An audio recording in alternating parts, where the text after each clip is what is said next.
Well folks, once again it's been a while since I've done a video, about a month now or so. And reason being is I've just had a lot of repair work, a lot of things going on, and I've also been working on this. As you can see here, this is going to be the second four-wheel drive Gravely dump truck that I've built so far. Now I'm building this one for somebody who saw mine, thought it was really cool and wanted one for himself. So I've been picking up parts for most of the winter and I've been getting into it now. Probably about a third of the way through it, give or take. I got a lot of the center joint is pretty much all done. Everything's been welded up. I got the cutouts for the PTO shaft done this morning. It has a brand new PTO shaft in it that I had made, so all the U-joints are nice and tight and everything. I have to put expanded steel along the side here, so I still have to make brackets that I'm going to weld on so that way I can bolt on the steel, just for safety reasons really. I put the old style PTO shipper shaft in this because you can't use the new style with them, just because of the way it's designed. And the rear tractor, I got the side braces on, the seat brackets on.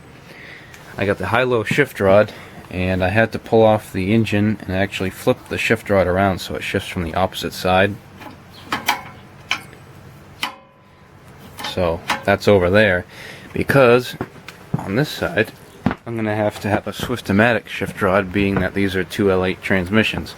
So what I did so far, actually this morning, is I flipped around my axle housing here. I moved it one bolt hole down, so that way you're shifting at kind of an up and down, pretty much straight up and down when you're shifting your L8, or your swiftamatic that is. Because my high-low lever is usually right over here and it takes up a lot of space. And you can see the forward reverse lever is on here, so that's all set.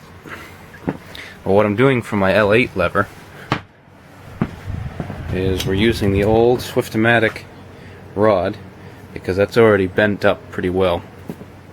And my dad was helping me out and he came up with a pretty darn good idea.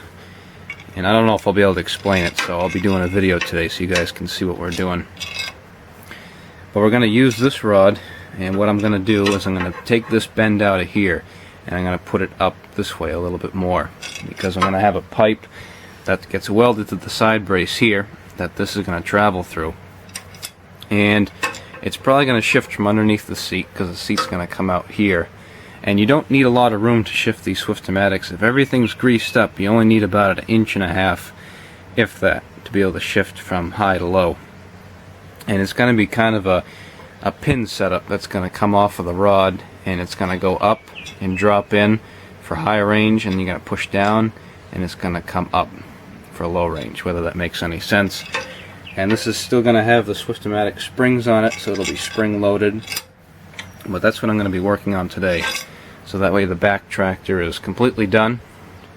And his is also going to have the electric start, so it'll be kind of a deluxe model. And that, I got to come up with a battery box that I'm probably going to have sit right behind the tank, probably up to about here, down to about there, just so it keeps some of the governor and the fuel bowl open so you can get to it from the sides. And I think that's going to be mounted from the rear hitch up. So that's the latest project I'll be working on.